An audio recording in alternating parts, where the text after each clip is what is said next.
Bem-vindo ao curso básico de raio-x estático. Este é o módulo 2, o ciclo de refrigeração de propano.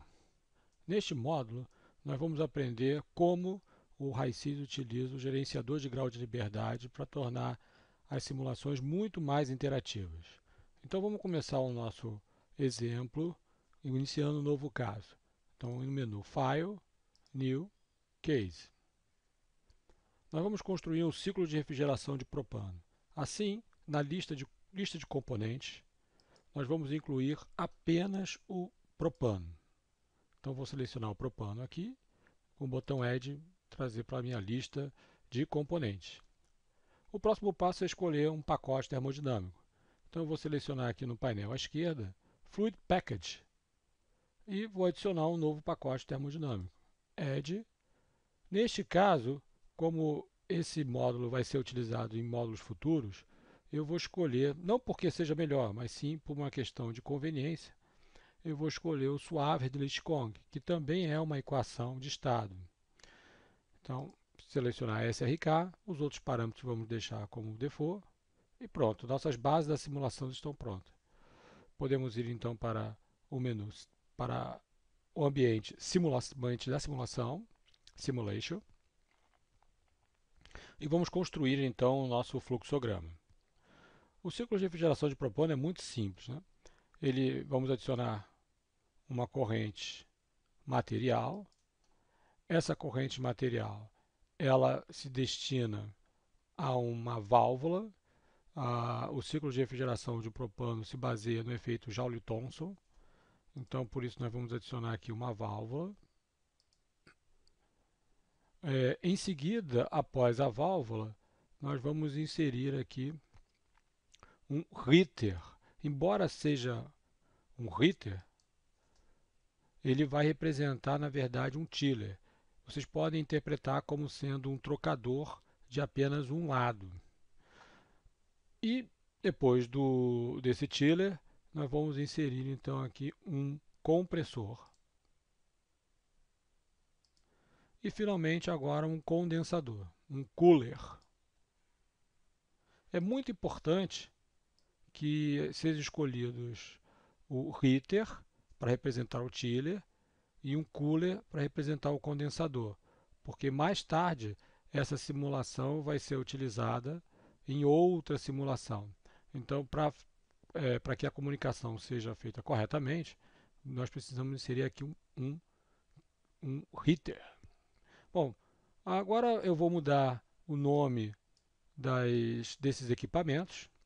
Então, essa válvula VLV100, eu vou executar um double clique sobre ela. Observem que aparece aqui, então, uma janela de diálogo que representa as propriedades dessa válvula.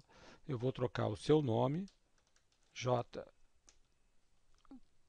representando uma válvula Joule-Thomson. E observem que eu posso conectá-la à minha corrente material.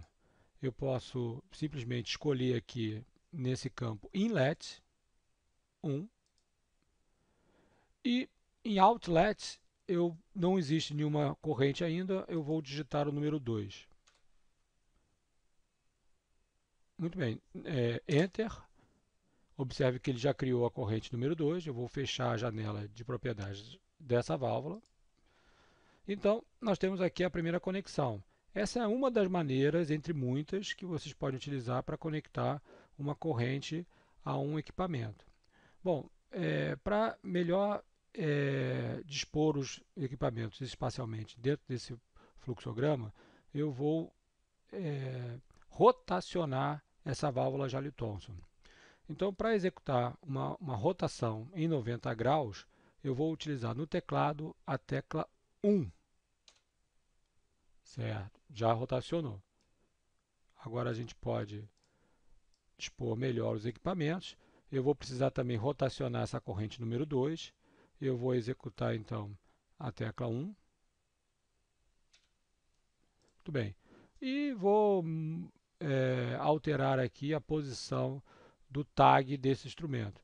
Eu vou executar com o botão direito do mouse. Eu vou escolher então Move Size Label. Pronto, agora eu posso selecionar e movimentar então o label, colocado aqui do lado. Muito bem. Agora eu vou para o trocador E100. A outra forma de se conectar uma corrente material a um equipamento é utilizando o teclado, pressionando a tecla Ctrl, encostando na ponta de saída da corrente número 2 até surgir aqui um quadrado branco, simbolizando a saída, Alt, clicar e arrastar até a entrada do próximo equipamento. E aí eu solto, pronto, conectei. Essa é uma forma também de vocês conectarem um equipamento a um fluxo material. Bom, agora eu vou rotacionar esse trocador, é 100. Eu vou, na verdade, rotacionar como se fosse um efeito de espelho. Então, para fazer isso, eu vou usar a tecla Y do teclado. Pronto. Agora eu vou conectar esse equipamento ao meu compressor. Então, mais uma vez, vou pressionar o Ctrl do teclado, encostar na saída, em Product, clicar e arrastar até o próximo equipamento. Solto, pronto, está conectado. A gente pode dispor aqui melhor as nossas correntes. E por último, do compressor ao condensador. E agora do condensador até a nossa corrente número 1. Pronto. Então está feito o fluxograma principal. Observe que tem alguns equipamentos que estão cinza com a borda amarela e outros ainda estão vermelhos. Esses equipamentos vermelhos porque a sua conexão ainda não está totalmente realizada. Então vamos completar, deixa eu diminuir aqui um pouquinho, pronto. Vamos completar as conexões. Eu vou abrir aqui o meu equipamento E100, vou mudar o nome dele para Chiller. Vou dar um nome a uma corrente de energia, vou chamá-la de Q-Chiller. E além disso, esse equipamento ele exige 2 graus de liberdade. 1 grau de liberdade eu vou introduzir agora na aba Parameters. Então eu vou escolher aqui Parameters e eu vou escolher então o ΔP. O ΔP para este equipamento será 7 kPa. Enter. Pronto. Posso fechar. Observe então que agora o meu equipamento tornou-se cinza com a borda amarela, igualzinho à nossa válvula. Bom, agora vamos completar aqui o compressor. Eu vou executar um double clique sobre ele e vou também escolher um nome para minha corrente de energia. Eu vou escolher então QComp. Em Parameters, eu posso também introduzir um grau de liberdade, que é a eficiência. Pode ser eficiência adiabática ou eficiência politrópica. Na verdade, ele já tem aqui um valor default 75%. Eu vou deixar então esse valor default. Posso fechar. Pronto, meu equipamento então agora está com a borda cinza, está todo cinza com a borda amarela, indicando que ele já está todo conectado, está pronto para utilização. Vou agora realizar o mesmo procedimento com o condensador E100. Então vou abrir aqui o meu condensador E100, double clique, vou mudar o nome, vou chamá-lo de condenser e vou dar um nome para a corrente de energia, vou chamar de Q-Cond. Enter. Posso fechar. Pronto. Então todas as minhas conexões e os ΔPs dos dois trocadores de calor e além disso a eficiência diabática do QC estão inseridas. Vamos agora inserir os dados de processo. Na corrente número 1, vou abrir a corrente número 1 e vou inserir a composição. Embora seja propano puro, nós temos que inserir a composição. Então eu venho aqui no painel à esquerda, escolho Composition e em Propane eu vou inserir então o número 1, indicando que ele é propano puro. Ok.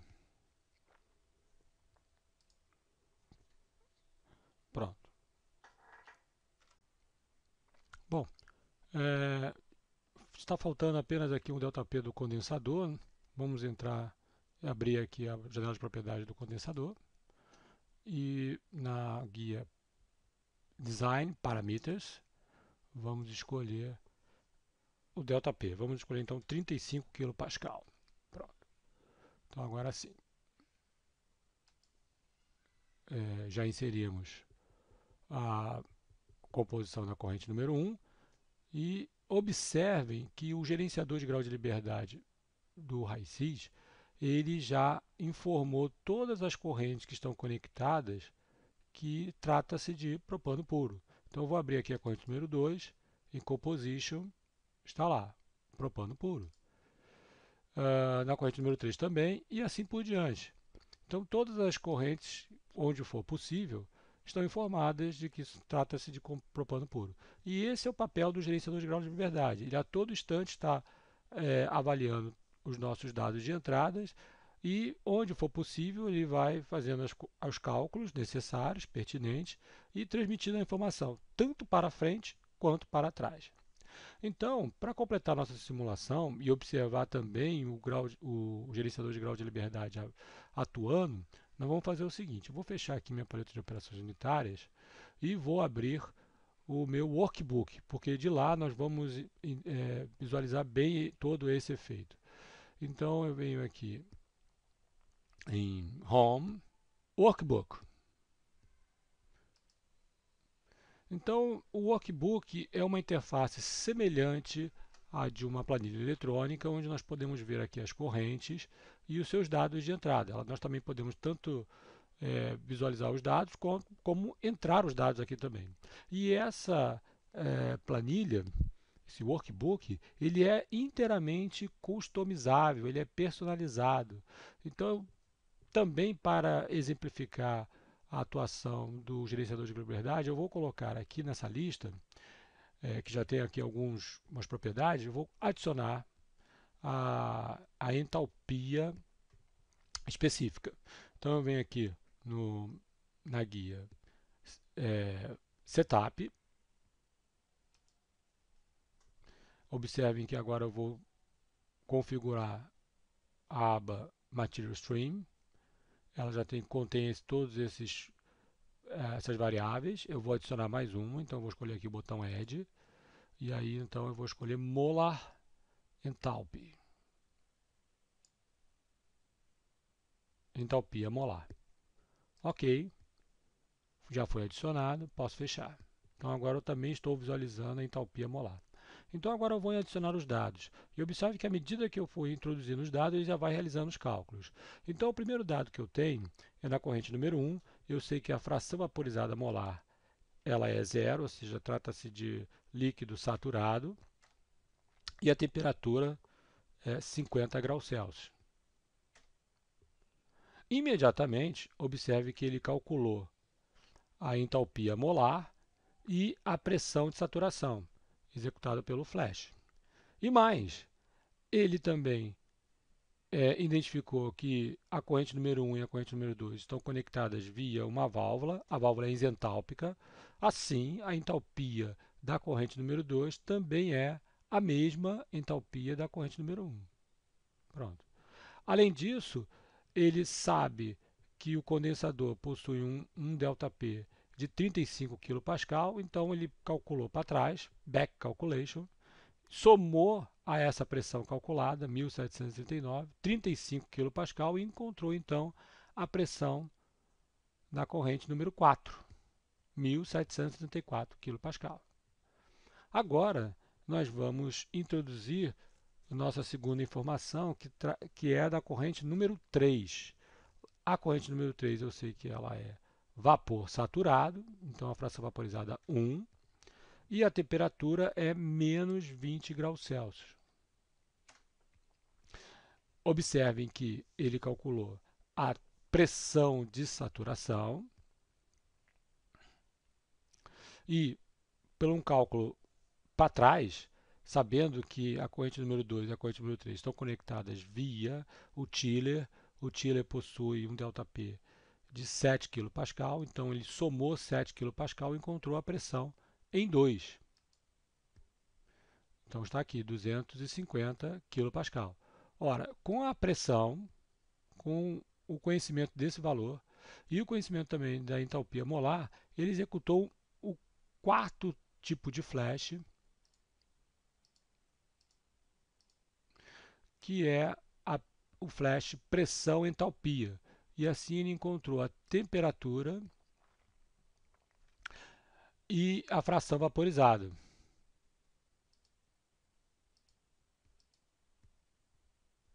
Com a temperatura e a pressão da corrente número 3, e sabendo a pressão de número 4, então ele sabe qual é o salto entálpico.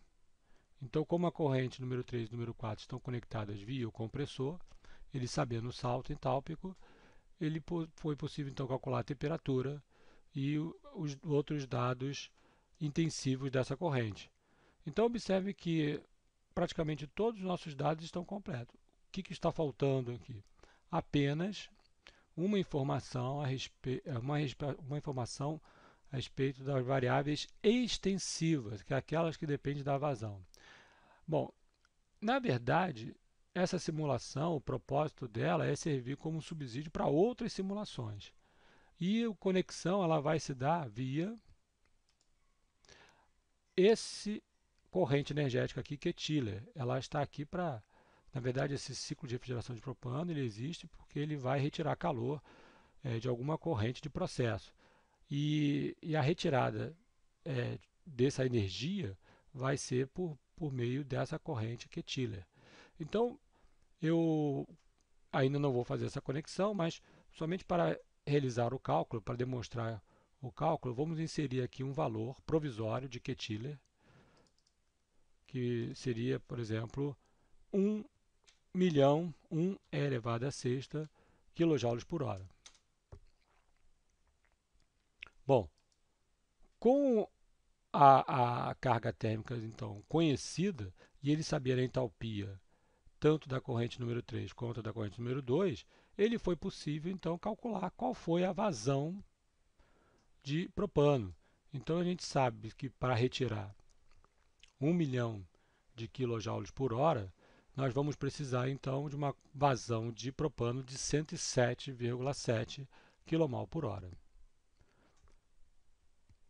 Então, esse é um dos propósitos da simulação, né? Determinar o vazão da corrente de serviço para realizar uma determinada tarefa. Bom, então, para concluir a nossa simulação, eu vou salvar essa simulação como um template para que ela possa ser introduzida em outras simulações.